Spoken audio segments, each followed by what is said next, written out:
Salve aventureira, salve aventureiro, bom dia. Eu sou o Kiral e eu tô aqui olhando, né, mergulhado nessa arte que o Castilho fez para capa da versão em português do Primer do Matt Finch e tô viajando aqui em algumas arbitragens que a gente faz dentro do nosso estilo de jogo, né? E viajando nisso, eu convido vocês para a gente voltar à nossa resenha sobre uma rápida introdução ao estilo de jogo old school, né?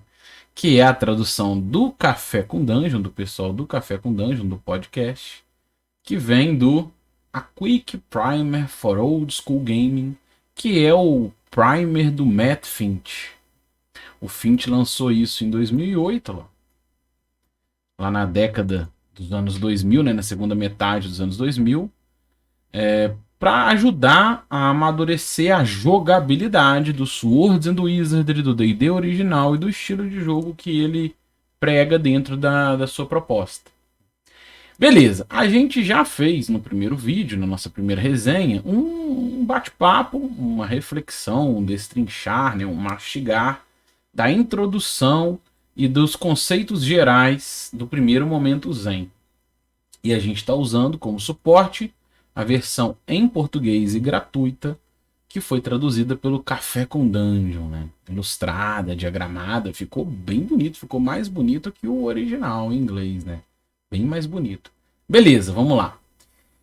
Aí a gente já fez essa resenha até aqui, né? A gente parou exatamente nessa parte onde a gente falou, onde ele traz os fundamentos do old school, né? Os 4 momentos Zen, a gente parou aqui. E agora a gente vai continuar falando sobre essa parte, o primeiro momento Zen. Hoje o vídeo é sobre isso. Arbitragem em vez de regras. Então vamos lá. Ele traz aqui, ó, primeiro momento Zen, arbitragem em vez de regras. Isso é a tradução dessa versão aqui, ó. O First Zen Moment, que é o jargão clássico, né? Rulings, not rules.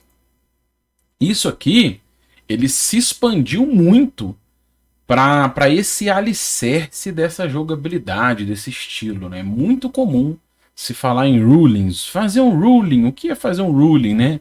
No dia a dia da nossa conversa, aqui na tradução da galera do Café com Dungeon, fazer uma arbitragem. Qual que é a diferença de fazer arbitragens, né, para regras?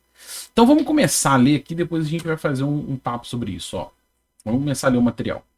Na maior parte do tempo, em jogos old school, você não usa uma regra, você arbitra. É fácil entender essa frase, mas é necessário reflexão para realmente assimilar e aplicar a mensagem. Então, vamos pensar aqui um pouquinho sobre isso, porque eu vejo que nos bate-papos com amigos, pelas discussões que eu vejo às vezes nas comunidades online, né? Vários fóruns que a gente vê por aí, no meu modo de olhar, há uma dificuldade, talvez, de entender essa diferença de fazer arbitragem e não regra, e que isso não é a mesma coisa com não ter regra. Então, para isso, eu vou trazer aqui uma reflexão em cima dessa ideia, do que é isso, né? O que ele quer dizer com, olha, é fácil entender a frase, mas é necessário reflexão para assimilar e aplicar essa mensagem. Eu concordo plenamente. Então vamos pegar isso aqui agora e mastigar, tá? O primeiro ponto que a gente tem que bater um papo aqui sobre isso, né, que eu achei importante, é a gente diferenciar o rulings, not rules do on the fly, tá? Que no meu olhar não é a mesma coisa. O conceito de rulings, not rules, o que seria o on the fly, né? On the fly é essa expressão do inglês que tem muito a ver com sob demanda, com o improviso, vamos fazendo. A gente não precisa ter nenhuma estrutura aqui, vamos chegar e vamos improvisando na hora, vai ficar legal. E isso é mais legal que aquilo. E casa muito com essa ideia de pro que é mais legal, pra narrativa, porque vai ficar mais divertido agora. Isso não tem nada a ver com rulings, not rules, tá? O rulings, not rules, que é fazer uma arbitragem, ele parte, né, o texto do Finch parte de uma ideia do D&D 0E, o D&D original, e o seu retroclone em trabalho, que foi o Swords and Wizardry, e ele tem uma estrutura. Então, para isso, vamos pegar a ideia das arbitragens em vez de regras dele, Ele tem uma ficha, por exemplo, e essa ficha, deixa eu dar um zoom aqui, ó, ela tem vários elementos que servem de alicerce para esse jogo. Você tem uma estrutura de nível, você tem um atributo principal que vai conferir bônus de experiência. Essa experiência está atrelada ao XP por ouro, né? Ao XP por tesouro. Você tem estrutura de pontos de vida, se chegar a 0 pontos de vida morre. Você tem salvaguarda. Então na hora que você sofre o canto de uma sereia, o canto de uma arpia, faz uma salvaguarda ou fique encantado. Quando você for mordido por um veneno mortal, né, faça uma salvaguarda, né, salve ou morra. Você não vai mudar isso, isso já está no sistema, isso é uma estrutura consistente que dá esse alicerce ao jogar, a classe de armadura também. Então tudo isso, né, você tem ali estruturas em que vão te diferenciar uma pessoa que está de armadura pesada para quem está sem armadura, pela classe de armadura. Então, se isso aqui é uma estrutura de jogo que traz uma boa consistência e conversa bem com a proposta do jogo, que é, por exemplo, explorar um submundo místico em busca de maravilhas que são desconhecidas, e isso que dá experiência, é um efeito motor para se jogar, né? Se essa estrutura está ali, e isso não tem nada a ver com on the fly, né, com você inventando na hora, o que seria uma arbitragem? Né? Então eu vou trazer aqui, olha só, quando a gente está trabalhando com D&D 0, ou D&D clássico, né, que vem do D&D 0, existem algumas propostas como a experiência por ouro, a sobrecarga, o moral, a reação, o ponto de vida que chegou a 0 morre, embora tenha variantes, né? Às vezes faça uma salvaguarda, no AD&D pode chegar até -3, então você tem algumas variáveis, mas essa estrutura, ela faz parte de um chassi que são as principais regras do D&D clássico. Então se isso aqui tá lá, eu não vou repetir cada um deles, mas se isso aqui tá lá, e você, eu vou deixar aqui na descrição do vídeo, tá? Ó, as principais regras do D&D clássico. Então se você tem uma estrutura de regras, tem esse arcabouço principal, esse alicerce para jogar, né? O que então seria uma arbitragem? O que significa arbitragem em vez de regra, né? O que é isso? De onde vem isso? Eu vou dar um exemplo, tá? Imagina que o seu personagem está aprisionado. Ele se entregou na última batalha, a maioria dos seus aliados foi morta na batalha, essa galera morreu e ele se entregou. Você se entregou. Né? E aí você foi aprisionado ali nos grilhões e tá ali no calabouço. E aí você fala assim, olha, eu quero tentar escapar desses grilhões. Dependendo do sistema que você tenha, que você use de suporte, ele vai ter regras no sistema em que vocês aplicam a regra para jogar. Eu vou dar um exemplo, tá? No D&D terceira edição, por exemplo, você tem uma perícia que é escapar de amarras. Então, como que você arbitra, como que você mestra, como que você joga esse jogo? Você vai olhar lá no livro e vai ver que escapar de amarras simples, né, como cordas velhas e coisas do tipo, tem uma dificuldade. Se forem um sistema mais elaborado, correntes, algemas, aí a dificuldade é maior. Então, se a gente pegar, por exemplo, essa ideia e for aplicar, você faria o quê? Escapar de uma corrente, por exemplo, como essa, que é algemado e tudo, é uma dificuldade 25. E a pessoa vai falar assim, olha, beleza, eu tenho aqui escapar de amarras mais 9, então se a dificuldade é 25, eu preciso de 16 para escapar dessa amarra. Repare que existe uma regra a ser seguida, você vai no sistema, consulta qual é a melhor forma de aplicar essa regra, e você no final vai jogar um dado contra um número para resolver essa situação. No final é isso, joga um dado contra um número. Né? Agora, quando você não tem essa regra, não tem essa perícia, não tem regra, não tem nada disso, o que você vai fazer? Cara, você está amarrado e pronto. E aí, quando você vai fazer arbitragem, você vai pensar em cima da ficção, e a interação é primeiro com a ficção. Aí, o que isso abre? A pessoa que está jogando pode falar assim, cara, você acabou de falar no começo da sessão, né, que a gente tá ali, que eu tô ali amarrado já tem muitos dias, né? Eu percebo que vem comida, vai passando o tempo, tem muitos dias. Então, eu acho que eu emagreci, né? Eu já perdi muito peso, você acabou de falar que eu já tô sentindo pálido e tal. Será que agora essas algemas não estão mais fracas no meu pulso? Eu sinto isso, tá mais fraco no meu pulso? Aí a pessoa, olha, faz sentido, realmente tá um pouco mais fraco. Cara, mas já é o suficiente para eu abrir? Não. Isso não. Ela tá um pouco mais fraca, mas ainda não é o suficiente. Ah, mas beleza. Você falou que todo dia a pessoa liga um lampião que fica aqui em cima da minha cabeça. Então tem um lampião ali com óleo e ele tá apagado. Tem, tá apagado, ele tá apagado sim. Cara, eu consigo alcançar ele com o meu pé, né? Eu vou tentar plantar uma bananeira aqui, puxar ele com o meu pé para quebrar ele no chão, mesmo escuro. Vou tentar cutucar ali. E aí você vai jogando. Olha, beleza, você consegue desencanchar ele lá com o pé, planta uma bananeira ali, pá, ele quebra no chão. Será que esse quebrar no chão chama a atenção de alguém? Aí você vai pensando, ó, será que chama a atenção de alguém? Vou acionar aqui um encontro aleatório. Se eu tirar um em 6, por exemplo, significa que algum guarda, algum vigia estava passando no corredor na hora que você quebrou esse lampião. Isso é fazer uma arbitragem. Você não está aplicando uma regra. Você está entendendo a lógica ficcional e sacando ferramentas do sistema, como o encontro aleatório, para melhor arbitrar esse jogo, né? E aí, imagine que não saia o encontro aleatório. Beleza, aí ele fala, cara, no escuro agora eu vou enlameando aqui o meu pulso para tentar deixar mais azeitado, né, o meu braço aqui, para tentar agora escapar essa algema do meu braço para me soltar. E aí, olha que legal, né? Esse jogar em cima da lógica, em cima do que você vai vendo, do que é ficcionalmente, do que é lógico dentro da ficção, né? Do que é ficcionalmente aceito, você vai jogando junto, sem fazer uma perícia, sem acionar um dado, mas entendendo ali ferramentas do sistema que te ajudam, como ao exemplo que eu acabei de dar de repente acionar um encontro aleatório. Por quê? Porque o risco assumido ali foi fazer um barulho na madruga para tentar quebrar o frasco para facilitar a sua soltura. E isso é fazer uma arbitragem. Você não está rodando um sistema, né?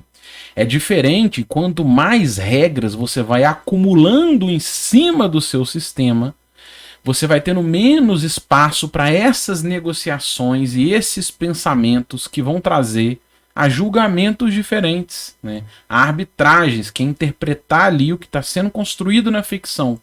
Isso é fazer uma arbitragem.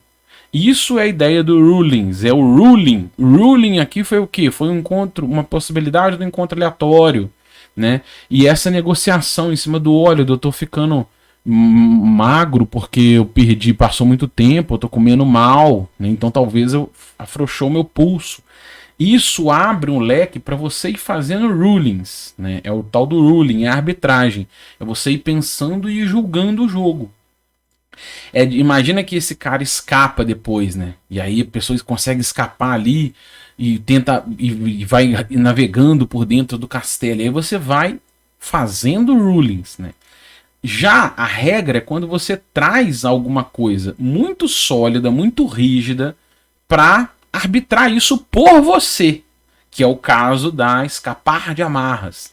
Aí a pessoa pode falar assim, de repente do sistema, né? Olha, eu tenho aqui uma perícia, escapar de amarras e um talento super ágil, que me dá bônus em todas as perícias que eu vou fazer de agilidade ou de destreza. Então eu ainda tenho esse bônus. E no final a interação fica sempre com a regra. E é muito sobre isso que o Fint traz esse conceito do rulings not rules. Beleza, voltando aqui, ó. Então olha lá, hein? na nossa resenha a gente está só falando do título, né? Porque ó, é fácil entender essa frase, mas é necessário uma reflexão para realmente assimilar e aplicar a mensagem. E é essa reflexão que eu trouxe nesse exemplo aqui para a gente amadurecendo. Então ele vai falar assim, ó.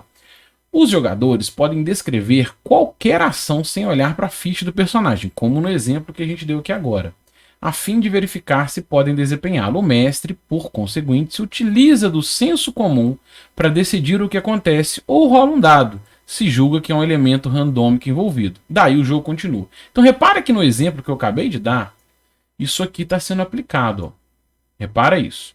A ideia é, a vantagem é que quanto menos elementos de ficha você tem, mais fácil é você interagir direto na ficção, você começar a pensar nesses elementos. Será que se você tivesse uma bateria de perícias, de elementos, 2, 3 folhas grampeadas, né? Será que isso seria um estímulo para você pensar nesses detalhes, de se tem um azeite ali, um óleo ali para azeitar e te ajudar a escapar? Será que você pensaria nisso?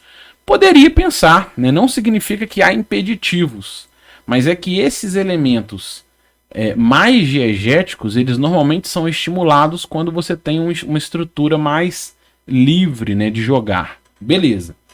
Aí olha o que ele fala. Esse senso comum, na verdade, eu trocaria, né? Eu não diria que é um senso comum, porque às vezes é difícil a gente chegar num senso comum, mas é nessa negociação, nessa dialética entre quem joga e quem mestra, você chegar num consenso a partir da estrutura ficcional, né? E aí aqui, ó, a gente, assim, se utiliza disso para decidir, e aí eu diria que é chegar num consenso, ou rola um dado. Nesse caso, que dado? Nesse exemplo nosso, a gente pensou aqui, qual foi o risco ali?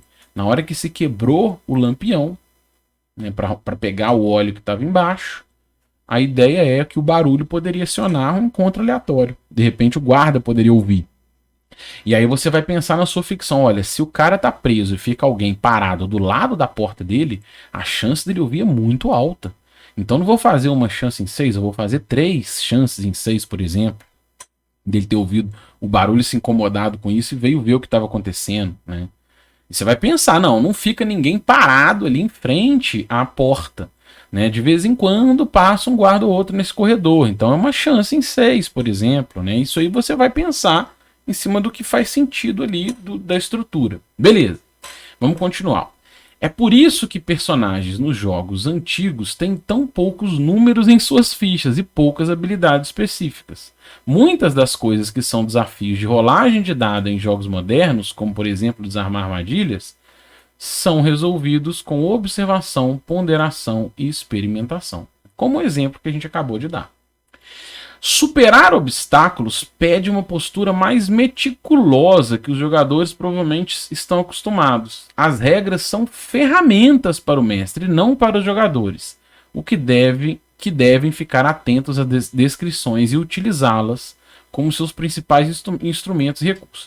Eu discordo dessa passagem aqui dele, de que as regras são ferramentas para o mestre, não para os jogadores. Eu entendo a ideia, né? A ideia aqui é evitar que acontece muito, né, quando você está jogando um jogo muito crunch, que chama, né? O que seria o crunch? Que seria um crocante, né? Na verdade é algo muito maçudo, é algo que tem muita coisa, ele é muito permeado, inflado de regras. E dessa forma, mestrar o jogo passa a ser entender e aplicar regras o tempo todo. E jogar o jogo passa a ser melhor usar essas regras, né? Então, se você tem o escapar de amarra, você vai querer usar. E isso acaba levando o jogo para quem mestra jogar contra quem joga, né? Eu vou ficar ali quem usa melhor o sistema. E que é um caminho que não é saudável para o jogar, no meu olhar. Então, é sobre isso que ele está falando, né? Mas eu não acho que também quem está jogando não sabe nada das regras. Eu vou fazer um parêntese sobre isso depois, tá? Não, vou fazer até agora, tá? Vou aproveitar aqui e vou fazer já um parêntese. Por que eu discordo dessa passagem? Senão eu vou esquecer. É que quem está jogando também entende a proposta. Você entende que o efeito motor é o XP por tesouro. Isso é uma proposta de jogo. Isso vai te estimular e vai te desafiar a tomar a melhor decisão em relação à carga. Você vai contratar auxiliares ou não, né? Se você for um mago, tem a magia disco flutuante, isso pode te ajudar em quê, né? Você sabe que a carga é um perigo. Então você sabe que se você estiver avançando sobre uma ponte ou andando sobre, sei lá, gelo fino, isso pode ser um perigo. Por quê? Porque o jogo traz a carga de forma muito forte, né? Nesse jogar a carga é muito importante. A gestão de recursos é muito importante. Então, se você andar de armadura dentro de uma dungeon faz muito mais diferença, porque você faz mais barulho, isso pode acionar encontros aleatórios, isso é muito mais presente dentro desse estilo de jogo, né? Então entender isso também é jogar bem, né? Também é jogabilidade. Então não acho que tem que ignorar completamente, mas eu entendo a ideia. Às vezes você desarmar alguém pode indicar um teste de moral, né? Você desmoraliza a pessoa. Então, são detalhes que você vai aprendendo com o jogar. Então, eu gosto da ideia de quem está jogando também vai entendendo a jogabilidade para ir jogando bem, né? Mas ok, eu entendo o que o Fint quer dizer aqui com a ideia de evitar ficar criando isso. Agora, antes de a gente ir para os exemplos, vamos falar um pouquinho do que o próprio Fint falou e o Balbi, né, comentaram na versão traduzida.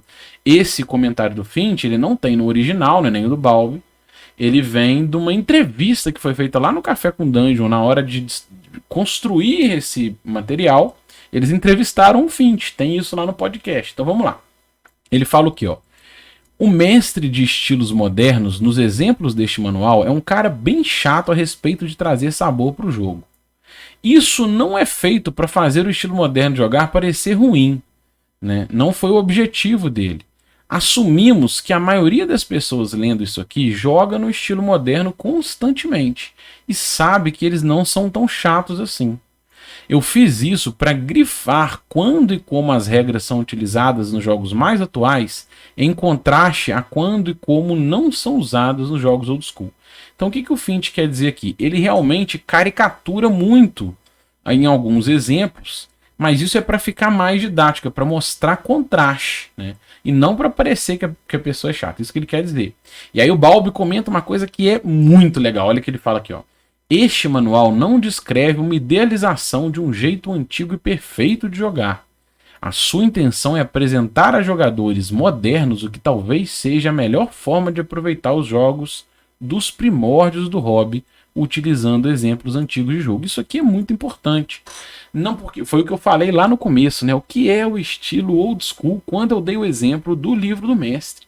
A gente tem outros jogares, né? Esse era um jogar ao olhar do Fint, mas que tem outras possibilidades. A ideia é como eu posso melhor aproveitar isso, né?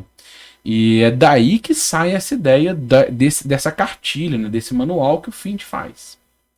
Vamos lá, agora a gente vai para os exemplos, tá? Exemplos simples. Acho que ele traz 2 exemplos nesse material aqui. O alçapão, que é uma clássica armadilha do D&D 0, ele pode ser detectado vasculhando o piso com uma vara de 3 metros. Caso você pise nele, há uma chance em 6 de que o alçapão abra e é isso. Jogos modernos, ao contrário, normalmente têm classes de personagens com habilidades específicas para detectar e desarmar armadilhas. Vamos dar uma olhada em como o alçapão será abordado de acordo com a edição original e as edições mais novas do D&D. Vale a ressalva que quando vou fazer aqui um parênteses, tá? Quando o Fint escreveu esse material, que foi lá, ó, vamos voltar aqui, ó. Quando ele escreveu esse material, que foi lá em 2008, a gente estava entre a 3ª e a 4ª edição do D&D, né? A 4ª edição saiu em 2008 e a 3ª edição era vigente até 2008.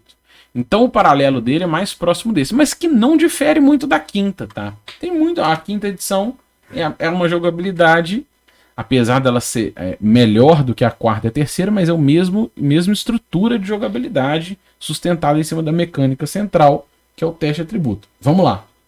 Ele traz aqui, ó, a armadilha do alçapão.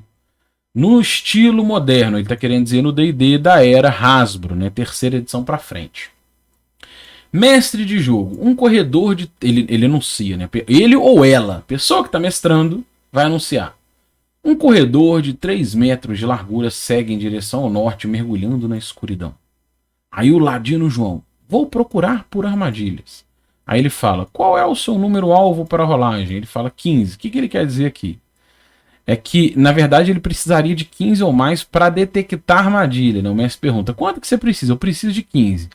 Não é bem... O Fint traz esse exemplo aqui, mas seria alguma coisa assim. A pessoa tem mais 0 ou mais 5, a dificuldade é 20, né? Então eu preciso de 15 no dado. Ele fala, eu preciso de 15. Ou seja, eu preciso de 15 no dado. Aí o mestre fala, então... Aí olha só, o mestre decide, tá? Ele decide que a armadilha do alçapão em frente ao grupo é uma armadilha do tipo comum. Então tudo que o João precisa fazer é rolar um 15 ou melhor. Então, beleza, tem um alçapão na sua frente. Você tem que rolar um 15 no dado. Se você descobrir, tirar o 15, você detectou a armadilha. Aí ele vai lá e rola 16.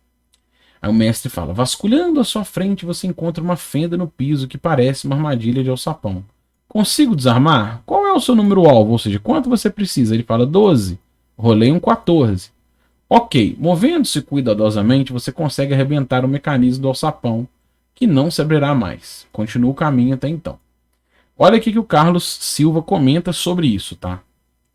A partir dos exemplos que mostram as dinâmicas de jogos antigos em funcionamento,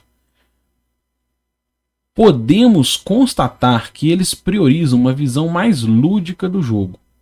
O jogador interage diretamente com o universo do jogo antes de interagir com a sua planilha de personagem.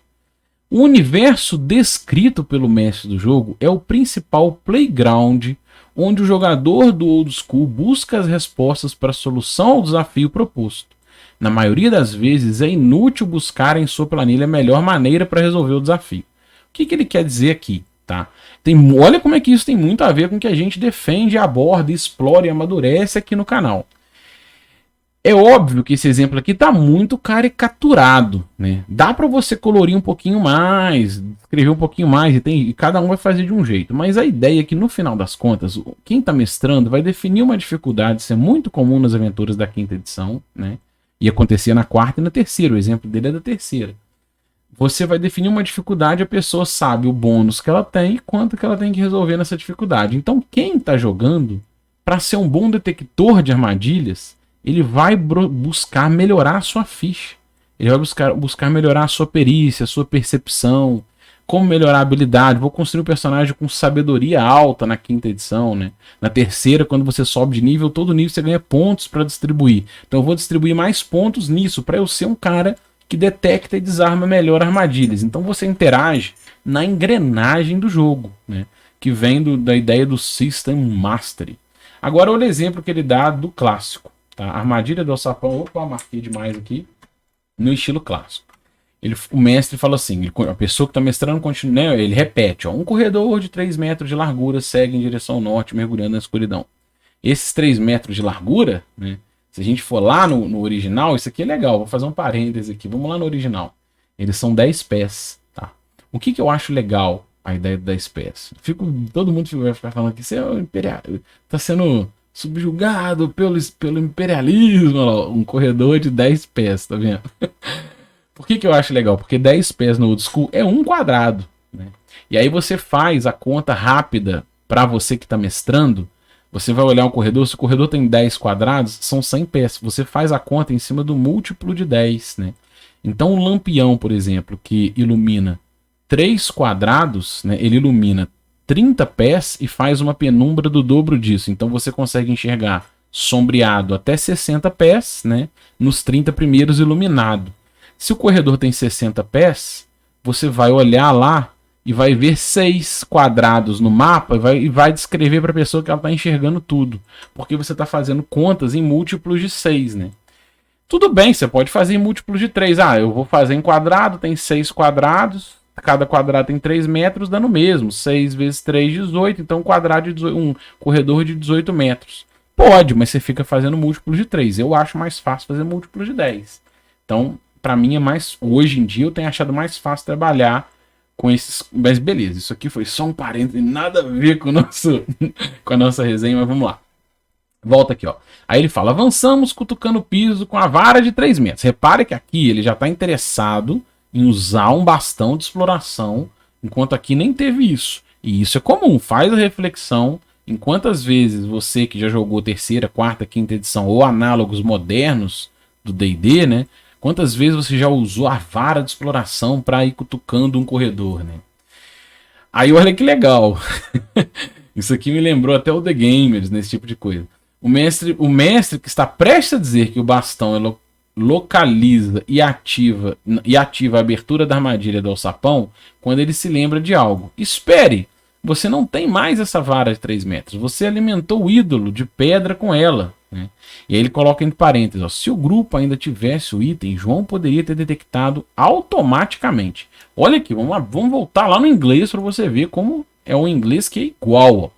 Foi uma tradução ideal, né? Olha só.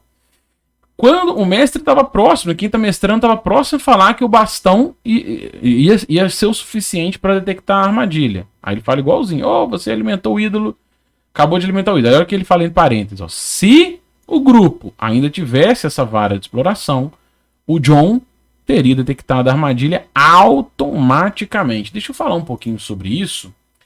E isso é muito legal, eu quero mostrar para vocês o que significa esse detectar automaticamente, tá? Só um minutinho. Olha aqui, pessoal, já trouxe essa tabelinha para vocês outras vezes, né? Que é que a gente está construindo para o The Vintage. O sisteminha a partir desses bate-papos das nossas fanzines, né? E olha só que legal. A gente tem, no D&D clássico, a gente tem basicamente o movimento base, que é o que você movimenta por rodada, né? Dependendo da sua carga, ó, 40, 30, 20 ou 10 pés. Né? Para quem usa múltiplos, quem quer usar em metros, seria 3 metros, 6 metros, 9 metros, 12 metros. Beleza. Isso tem a ver com a carga, né? Com o nível de sobrecarga que você tem em equipamentos com você. Repara que 3 vezes o seu movimento base, ao invés de ser uma rodada, se ele for num turno, ou seja, em 10 minutos de exploração, você movimenta isso em exploração. O que significa isso? Que você, em 10 minutos, anda esses 120 pés, que é um deslocamento bem lento, mas é para quando ficcionalmente a galera estiver fazendo esse tipo de coisa. Eu estou olhando a porta, né? Uma pessoa fala assim, eu estou olhando as paredes, procurando frestas que podem significar possíveis armadilhas ou passagens secretas. Aí o outro fala assim, eu estou olhando para cima para buscar sulcos ou possíveis criaturas que possam estar no teto. Aí a outra pessoa fala assim, olha, eu que estou na frente, estou com a vara forçando o piso no chão para andar lentamente. Esse movimento lento, ele é exatamente isso que o Fint fala aqui, ó, de detectar automaticamente com a vara. É quando você está nesse movimento de exploração.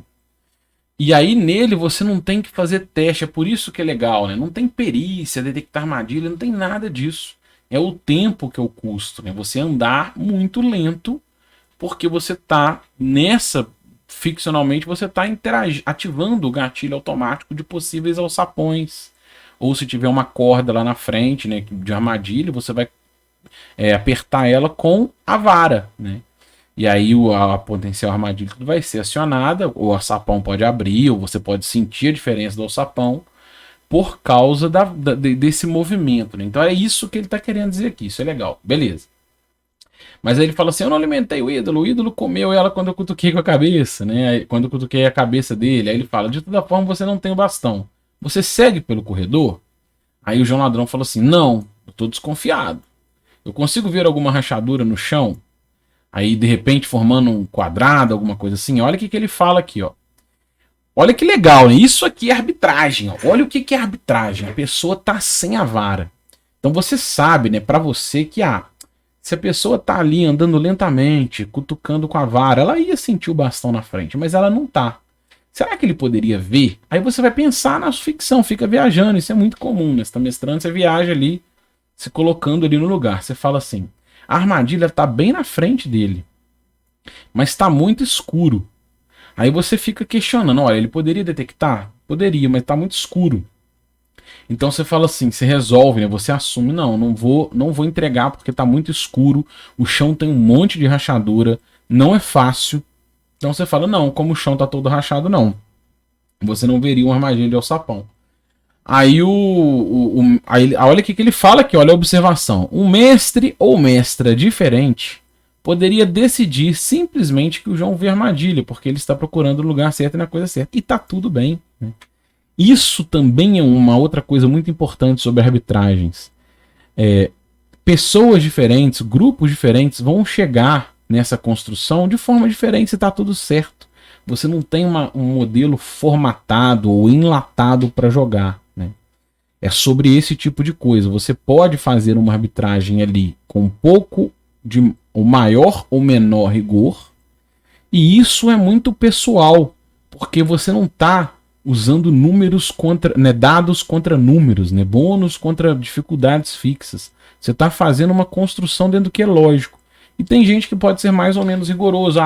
Tem gente que não pode não ter lembrado. O chão é todo rachado, mas eu nem pensei nisso. Como ele está olhando exatamente no lugar certo, na hora certa, tem luz adequada, tem lampião ali, beleza. Tudo bem também, entendeu? Mas aí o João Ladrão falou assim, ok, eu pego o meu cantil da mochila e derramo água no chão. Ele escorre pelo chão todo e revela algum tipo de padrão no piso? Aí ele fala, sim, a água parece empoçar um pouco em volta de uma forma quadrada no chão, sendo esse quadrado um pouco mais elevado em relação ao resto. Então, a água foi foi um custo, né, usado para revelar esse alçapão. Deixa eu fazer um parênteses aqui, porque isso seria feito, mas imagina que é um corredor longo, né? Aqui, ó, até na arte do Yuri, ó, é ele usando a água, olha aqui, ó, o ladrão usando a água e a água revelando ali alguma coisa, né? Os sulcos de uma armadilha. Você poderia fazer isso e você poderia pensar na odre, né, como um custo para um corredor inteiro, por exemplo. Você vai usar um pouquinho de água no primeiro, não tem o bastão. Você vai usar um pouquinho de água no primeiro, um pouquinho de água no segundo. E esse movimento lento de exploração sem a vara consumiria, por exemplo, a odre inteira num corredor longo, né? Você pode assumir, sei lá, 100 pés, né? A odre é o suficiente para detectar num corredor de 10 quadrados, né, de 100 pés ou 30 metros. Eu posso usar um odre, eu vou perder minha odre, mas eu consigo substituir a vara para detectar os sapões que possam ter aqui. Ok, você está usando recurso no lugar da vara que você não tinha, né? É uma ideia. E é uma ideia que ele deu aqui. Só não seria uma solução simples se você tivesse um corredor longo, você vai usar em todos os sapões, não vai dar para resolver em um, né? Mas são coisas que você vai negociando e pensando na ficção, né? Aí o João ainda comenta, ó, na hora que ele fala assim, ó, na hora que ele revela, ele fala assim, ó, o sapão escondido? Pode ser. Aí o João Ladrão, consigo desarmar? Olha que pergunta importante. Consigo desarmar como? Essa pergunta é chave, né? Como? Como você quer fazer? Como? Aí ele fala, sei lá, de repente fazendo uma rolagem de dado para ver se eu consigo arrebentar o mecanismo. Não, né? Óbvio que não, isso não existe. Aí ele fala assim, você não consegue ver um mecanismo propriamente dito, mas tem uma dobradiça bem comum, na verdade. Se você pisar, ela abre o sapão e você cai. O que você quer arrebentar, né? Então vai sempre jogando. O que você quer fazer? Né? Como? O que você quer fazer? Aí a pessoa ficou com preguiça, falou assim, sei lá, eu vou só passar em volta dela. Ok, você contorna ela então, há um espaço de pelo menos 60 centímetros ao lado dela. Aí pensa só, isso aqui também é uma coisa legal porque essa armadilha tá ali. E a galera resolveu não desarmar, né? O João Ladrão e o grupo que estava com ele resolveram não desarmar. Imagina que você foi avançando, avançou para cá, avançou para lá, chegou num lugar que você achou que tinha um tesouro e de repente tinha um monte de esqueleto, um monte de zumbi, você catou o tesouro e veio fugindo pelo corredor. Se você lembrar, falar assim, pulei esse alçapão. Ou na hora que eu chegar naquele corredor do alçapão, eu pulo ao sapão. Beleza, se a galera não lembrar, eu tô correndo pelo corredor, eu vou correndo. Ele vai cair no alçapão. Entendeu a ideia? A armadilha tá ali ainda e é muito legal pensar nisso, né? Um parênteses que eu tô fazendo nem faz parte aqui. E é uma parada muito legal de você pensar no seu jogo, né? Eu lembro que numa aventura que eu tava mestrando, na verdade uma aventura que eu tava jogando, né? Com o meu mago, eu andava com um giz e quando a gente achava esse tipo de armadilha, né, um alçapão, alguma coisa assim, eu marcava um símbolo na parede, com um símbolo meu, né, com um giz, para me indicar que ali tinha armadilhas. E aí se a gente estivesse voltando e eu falo, olha, eu vou correndo e vou olhando pro rodapé, eu vejo meu giz, vejo, aí eu pulo. E aí o zumbi que tá me seguindo ia cair no sapão e ficar atrás. São ferramentas que você pode usar, né, jogando o jogo. Beleza, vamos para o segundo exemplo, tá? Ele fala aqui, ó, o salto ninja, pra gente fechar a nossa resenha de hoje, que o vídeo já tá gigantesco. O salto ninja, ele fala aqui, ó, estilo moderno. Chegamos nesse exemplo no meio do combate. Quem tá mestrando vira e fala, você está assim, então no meio de um combate, ele vira pra pessoa e fala assim, ó, você está acima de um patamar de 3 metros de altura, 10 pés, né, de altura. E lá embaixo você vê que o Goblin está prestes a atacar o clérigo Chico. Aí o João Ladrão fala assim: eu pego a minha espada com a lâmina para baixo, pulo de um patamar, enfiando a espada fundo nas costas do Goblin, aproveitando o meu peso, o peso do meu corpo e a queda para causar toneladas de danos. Aí a pessoa que tá mestrando: sério? Sério? Então lá, aí o clérigo: e lá vamos nós. Aí olha só, no estilo moderno, hein? Estilo moderno. Aí quem tá mestrando fala assim: que habilidades você tem? Aí a pessoa pode falar assim: eu não tenho nenhuma habilidade, mas eu quero tentar destreinado que seja. Você não tem habilidade de ataque voador, nem o salto agressivo. Por que ele está falando isso? Porque na terceira edição tinha os talentos, né, os feats, que você pegava com muita frequência, que aumentavam esses bônus. Eles eram mini bônus que você ia encavalando modificadores. E aí aqui é uma caricatura, né, para falar desses sistemas muito crunch que você fica somando bônus aqui e ali para fazer várias combinações, né, para um personagem ser um assassino, por exemplo. Eu tenho um ataque voador, tenho um salto agressivo, cada um me dá mais 2, me dá vantagem na queda, me dá bônus na acrobacia, você vai somando bônus. Né? E aí, como a pessoa ali, o João Ladrão, não tinha nada, ele fala assim: então vai ser um ataque normal, você poderia dar um dano extra se tivesse alguma dessas habilidades. Vamos supor que o ataque voador te permitia bônus no dano e na queda, né? E vantagem na acrobacia. E o salto agressivo você dava o dobro de dano quando você saltava contra um alvo. São coisas assim. São elementos fixos, são elementos mecânicos para informar como a sua ficção vai funcionar, né? Isso são regras, isso é regra. Olha como é que esse exemplo está sendo usado para diferenciar de arbitragem. Você tem estruturas de regra para formar essa argamassa e mestrar bem, entender isso bem, jogar bem, entender isso bem. É o System Mastery, né? Aí beleza, ele foi lá e rolou baixo. Eu rolei um 2. Ele fala: então você erra e cai no chão. Aí ele fala: cara, isso não é justo. É só um ataque normal, não deveria ter a chance de me estatelar, né? Se houvesse a chance de um benefício, tudo bem. Mas eu comecei na posição tática favorável, eu só pude fazer um ataque normal. Se eu vou fazer um ataque normal, por que eu tenho uma chance de me dar mal? Aí ele fala assim: ok, mas se você tivesse dado mais 2 pela vantagem... Mas mesmo se eu tivesse dado mais 2 pela sua vantagem tática, ainda assim você teria errado. Aí ele fala assim: não, eu só tô dizendo que não há nada na regra dizendo que um ataque normal pode terminar estatelado no chão. Isso é muito comum também, tá? Na terceira, quarta edição, você ficar na dúvida, você faz o que é chamado de bookkeeping. Você vai olhar no livro, se tem alguma coisa na regra que te dá suporte ou que reforça o seu ponto. E não uma discussão em cima da ficção, né? Aí o Chico já fica bolado e fala: beleza, eu ataco o Goblin. Aí o mestre fala assim: ok. Ele ficou chateado com o João reclamando lá, né? Falou assim: ok, então se liga, vamos fazer o seguinte. Rola a sua habilidade aí de salto contra o número 10. Se você passar, você não cai, você fica de pé. Ele lembrou que tem essa regra, né? A pessoa que fica desequilibrada, que vai andar em corda bamba e tal, pode fazer um teste lá de acrobacia contra 10. E aí ele, beleza. Ele rolou um 9, mas tem modificador de mais 2, deu 11, ficou de pé. E o Chico tá no meio lá: eu ataco o Goblin, eu só quero dar porrada. E aí, repara que é óbvio que está caricaturado, mas a discussão ela tem muito a ver com o sistema. Se você tem uma habilidade, não tem outra habilidade, eu não vou cair. Eu tenho uma regra aqui de acrobacia que eu posso usar ela, né? A interação ela é mecânica. Agora ele dá um exemplo clássico. Mesma coisa. Você está acima, num patamar acima, com 10 pés de altura ou 3 metros, e lá embaixo Goblin. É a mesma coisa até aqui, tá? Sério, eu quero pular. Aí, ó, repara que como não tem esses feats, né? Não existe a perícia, por exemplo, salto agressivo que você dá o dobro de dano se você saltar a mais de 10 ou mais pés da altura. Não tem isso. Então a pessoa pensa o quê? Quem tá mestrando pensa na ficção. Ah, então como ele tá saltando, né, usando o apoio do corpo, eu vou dar o dobro de dano se eu acertar. Mas em contrapartida, ele tá saltando de um patamar alto, se ele errar vai acontecer algum desastre. Por exemplo, ele pode cair no chão, ele pode se ferir, né? Aí só que ele rolou um 2. Aí ele fala: beleza, você tropeça antes do salto e se embola com a sua espada. Opa, peraí que eu marquei errado. E se embola com a sua espada.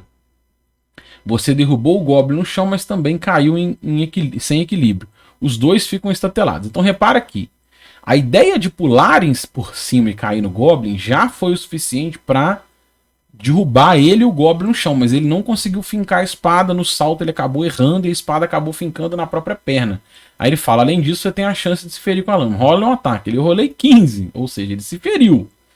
Aí ele fala, você se fere na perna, rola um dano. Aí o Chico até trollou ele, rola alto, se mata aí, né? E aí ele tirou um 2 e falou, Chico maldito, tá querendo que eu me mate, né? Aí ele fala, se marca aí 2 pontos de dano, você não toma dano da queda porque você aterrissou no Goblin. Ele amorteceu a sua queda. O Chico está ali de pé com a sua massa completamente confusa. Aí o Chico fala assim, enquanto o Goblin estiver no chão, eu dou uma porrada com a minha massa. Ele fala, rola o dado. Aí o João vem e questiona, eu não entendi ainda porque o meu personagem caiu no chão. Aí ele fala, você rolou um 2, uma jogada tosca, você se embolou com a espada e caiu. Se tivesse acertado, era o dobro de dano. Onde isso está no livro? Não está, eu inventei. Aqui, nesse último exemplo, vamos fazer primeiro o comentário da Aline, tá? Ele fala assim, ó. O que a Aline fala? Alguns mestres, vamos dar até um zoom aqui para a gente trazer o comentário da Aline em zoom. Olha só. Ela fala assim, alguns mestres preferem descrever as consequências detalhadas de falha ou sucesso nas rolagens apenas após ser lançado o dado, como foi o exemplo aqui dele. Particularmente, antes de João Ladrão saltar de cima do patamar, eu diria, então a Aline tá falando, o que ela faria, né? A Aline Terumi. Ela fala assim, particularmente, eu diria a ele quais os ganhos teria caso fosse uma rolagem bem sucedida, conforme comentado pelo mestre, se tivesse acertado era o dobro de dano, bem como as consequências de uma falha, que nesse caso incluiria um corte na perna com a própria espada. Exatamente como eu faria, tá? Acredito que isso deixa claras as consequências e aumenta a agência do jogador, eu concordo plenamente, que pode, inclusive, desistir da manobra. Entretanto, pode-se considerar que saltar de um patamar de 3 metros em cima de um Goblin no meio do combate já seria uma antecipação suficiente para o jogador saber que um fracasso teria um potencial suficiente para um dano na sua perna na rolagem. Então, eu achei muito legal o comentário da Aline, tá? Que ele exatamente interage com o que a gente tem pensado da negociação, né? Porque, olha só, você pode pensar assim, repara que a pessoa pensou, né? No exemplo do Fint, a pessoa que está mestrando só pensou. Ó, olha o que ele fala aqui, cadê? O mestre decide que vai pedir uma rolagem de acerto. Se ele tiver um sucesso, significa que vai causar um dano extra. Se tiver falha, significa algum desastre. Mas ele nem sabe qual é o desastre ainda, né? Então, o que a gente tem amadurecido, que é o que a Aline comentou lá. Você pode pensar assim, eu anunciei lá no começo que era um patamar de 10 pés, né, de 3 metros de altura, e a pessoa saltar de lá já é uma antecipação suficiente do risco. Tudo bem, mas eu acho que isso é importante ser reforçado, é onde cai a dialética, né? É onde cai essa negociação. Você pode, olha que legal, ferramenta, né? Não é regra, é ferramenta. Você pode pensar em dano extra com o quê? O que é dano extra, né? Você pode dar 2 vezes o dano. Qual que é o dano da sua adaga? Um D4. Vai dar 2 D4. Pode. Você pode combinar que é o dano máximo. Você está saltando com a adaga por cima e se você acertar vai ser 4 de dano. Pode também, né? É uma negociação. Você vai pensar na hora, dano máximo ou 2 D4. Você vai pensar ali. É uma ideia. E aí você fala, olha como que eu faria, né? É o seguinte, ó. Essa negociação, ela deixa o peso do dado muito transparente e traz muita emoção pra cena, que é o quê? É você falar assim, olha, é o seguinte, você precisa de 10 para acertar esse Goblin, tá? Então você vai rolar um D20, com 10 ou mais você vai acertar e vai dar dano extra, vai dar 2 vezes o dano da sua adaga, vai dar 2 D4 de dano. Mas se você errar, você vai cair no chão, você vai estar capotado no chão. É o problema da falha. Então, se você tirar 9 ou menos, mas se você errar por mais de 5, ou seja, se você tirar 4 ou menos no dado, essa faca ainda vai ferir você. Então, você vai cair no chão com a faca enfiada na sua perna, vai se cortar com ela. Justo. Aí a pessoa, justo, né? Ela pode falar assim, não, peraí. É muito perigoso. Eu acabei de sair de um combate ali atrás. A gente acabou de vir de uma fuga. Eu tava todo ralado, ainda tô cansado. Né, o João Ladrão. Eu não vou me arriscar, não. Eu não tinha pensado muito nisso, né? Agora vendo esse risco, peraí, eu posso mudar? Então, peraí, ao invés de pular, eu quero arremessar minha faca. E aí você chega numa negociação, você abre mais o leque. E quando a pessoa topa, não, beleza, eu topo, né? Aí, na hora que há isso transparente, há muita emoção naquele dado. A pessoa sabe que se ela tirar 10 ou mais, ela vai acertar, causando o dobro de dano, caindo por cima do Goblin, né? O Goblin ainda vai estar no chão. Se ela errar, ela vai cair no chão, mas se ela errar por muito mais, ela vai se cortar. Então tá claro, tá transparente, tá negociado e a arbitragem fica muito legal. Então, eu concordo com o comentário da Aline ali, eu gosto e tenho tentado explorar isso, é sempre um XP em construção, né? Abrir essas negociações que eu acho que ficam mais legais. Mas acima de tudo, no objetivo do Rulings Not Rules é mostrar, por exemplo, que essa negociação, isso é fazer um ruling, né, fazer uma arbitragem, você pensar nessas negociações ali na hora. Isso, a diferença é que se existisse uma regra, você iria consultar no livro, né? Como que no livro é a regra de eu pular por 10 pés de cima para baixo, que dano eu causo? Isso é regra, né? E o ruling é, você não tem a regra, você tem aquele arcabouço básico, que é o dano da adaga, que é um dano de queda, né? A queda não dá um D6 de dano. Aí você tem gente que pode negociar assim, olha, se a queda dá um D6 de dano a cada 10 pés, ou 3 metros, a gente vai fazer o seguinte, se você acertar por 10 ou mais, você vai cair em cima do Goblin, você não toma o dano de queda que você aterrissa nele, ainda cravando a espada nas costas dele. Se você errar, você vai aterrissar no Goblin, vocês dois vão cair no chão, porque a sua ideia é aterrissar em cima dele, mas você não toma o dano de queda, mas os dois vão estar caídos no chão. Agora, se você errar por mais de 5, você vai ter errado o Goblin, ou você vai bater de raspão nele, e aí você vai tomar o dano de queda, que é um D6, né? Estatelado no chão, torcer o pé, sei lá. Isso é fazer um ruling, né? É você pensar no que você tem ali. Você pegou o dano de queda, por exemplo, e trouxe aqui para essa negociação, né?